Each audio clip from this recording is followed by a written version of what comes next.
frankly, I think they just want money from Phil, and he's not going to give him a dime. They have known Ivy since he played under the pseudonym Jerome in Atlantic City years ago. All right, elsewhere on the rail is Chris Moneymaker, the 2003 main event winner. Chris made it through his day one session, but he's back today to cheer on Donald Hobbs, who's making his first World Series appearance. He was injured in a devastating car accident. As a matter of fact, poker played a role in Donald's remarkable recovery with an assist from Moneymaker himself. I broke my legs, my pelvis, my collarbone, my left arm. I got burnt from my right titty nipple down to my kneecap. That's crazy.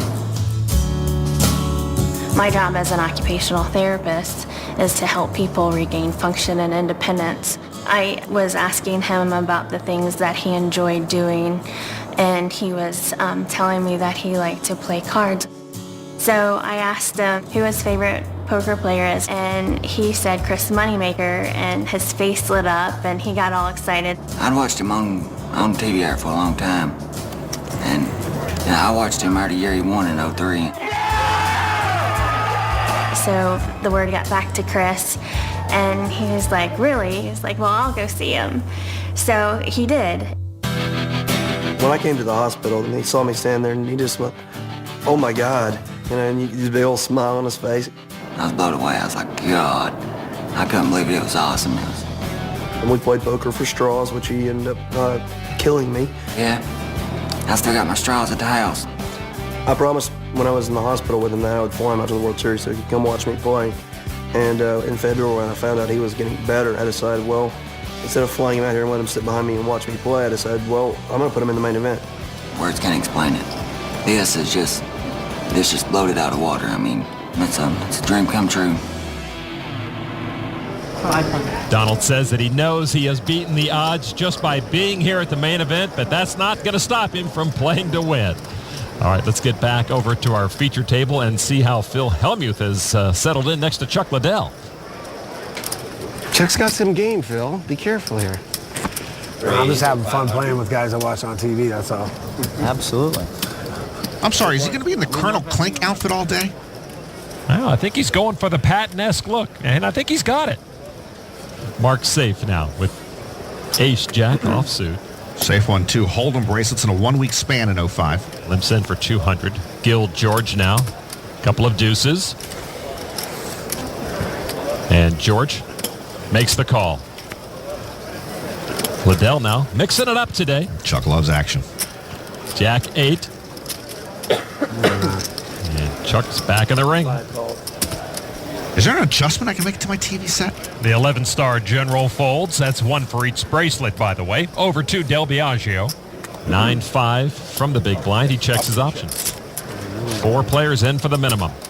Oh, Omar Bradley is calling. Probably wants his riding crop back. Flop is 10, deuce, 9. That's a set of deuces for George. Del Biagio with a pair of 9s checks. Safe bets 200 with ace high. Safe with nothing makes a next to nothing bet. George with a set of deuces makes the call. Liddell's got a straight draw. Make it 500. And raises to 500. Del Biagio folds. Safe. A glutton for punishment calls. Really? I guess he figures he can outplay Chuck to the finish line. He hates to be a spectator. George is going to re-raise all in. Well, Chuck's not the one that Safe has to worry about. 500, right? Liddell next to act. You made it 500? Is that right? Okay. I'm out. I fold. Safe folds out of turn. He's first, though. He's first. Oh! Sorry. Who's the pro? Who's the amateur here? I don't want to pick a fight with him, but how can Liddell be thinking about calling here? Liddell now would need to go all in to call this. I hate to do this if I heard you. You know what? I'll just go all in. He calls all in. And he's behind on the cards. Yeah, Chuck goes all in on a draw, and he's in big trouble. He's 6'2", 205. And he's about to go down at the hands of a 62-year-old commercial real estate fella. All right, turn card now is a 4. No help to Liddell. Liddell looking for a straight. He needs a 7 or a queen, or he is knocked out of the main event. River card is a king, and that's going to do it. Gil George wins the hand. TKO over Chuck Liddell. good playing with you, bud. Good playing with you guys, man. Good luck in your fight, bud. Good job, man. I'll have to come by one of your fights soon. Yeah, Chuck will leave you a All right, ringside seat in Afghanistan. So the light heavyweight is out, Ladies and gentlemen, one of the best fighters in the world. and the heavyweight is just getting started.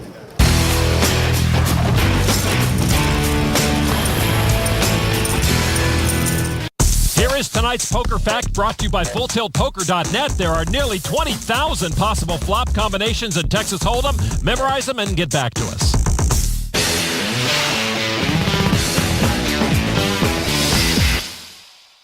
We're back inside the Rio, but a top pro is on his way out. Good luck, guys. Take care, Grady. Mark Safe, two-time bracelet winner, the latest to be eliminated. If he's lucky, he can catch Chuck Liddell in the parking lot, play some Liar's Poker. It's all about survival on day one here, and no one knows the meaning of that word better than Jean-Robert Belland, who appeared on Survivor China last year. At his table is another Iceman, Teddy Monroe, who's watching Jean-Robert in a hand right now. Is that a string bet? Because his 500 was on his cards. I think it's an all-in before I let go, Mike. I think it's a string bet. That's an all-in before I let go. I'm just playing, bro. I re-raise you all in.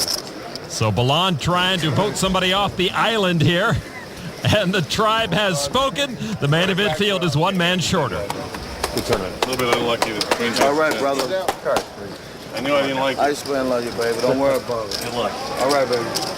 He had 500 left. That's so wrong. Belland finished 8th on Survivor, but here at the main event, the 6,000-member Tribal Council is much tougher to get by. Also in the field today, actress turned poker pro Jen Tilley, the former Oscar nominee for Bullets Over Broadway, has won the ladies event here in 2005. Gives her one more World Series title than her boyfriend Phil Locke. Yeah, that's Phil Locke. That's Phil Locke? That's Phil Locke. Not quite himself today, though. For some reason, Phil has decided to show up in makeup. Geez, he looks like Hume Cronin in Cocoon. Is that really him under there? It's really him with pocket aces. Nice jacket. There's no prop bet we know of. He just decided to come dressed as an old man. Nice jacket. And someone else who was not quite himself today is Javad Khan, the online legend who was recognized last year as much for his celebrations as he was for his poker skills. I tell you, we're talking frontal lobotomy here. Just look at him. The wild celebrations are nowhere to be found. Rain Khan does seem eerily quiet 1 year later, even as he picks up a pot right there, but he does indeed have a good reason for this new reined-in approach at the main event. Section 4, Rule 36. Excessive celebration. Through extended theatrics. I play this game to win. Or physical actions, gestures, or conduct. May be subject to penalty. Section 4, Rule 36. Also known as the Javad Khan Rule. Sure, I get some pride out of it. Hell yeah, I get pride out of it. It's awesome. I love watching it. I was like, man, I'm such an idiot. I was out of my mind when I did what I did. I mean, honest, I think it was just all the pent-up, anger and frustration I had as like just grinding and never going out. And I finally got to, have my moment. I really don't care what the critics think. I hate the bubble. For what it's worth, they can say what they want about me. I don't care. What happened, happened. I left my belt at the strip club to pull up my pants. I'm back.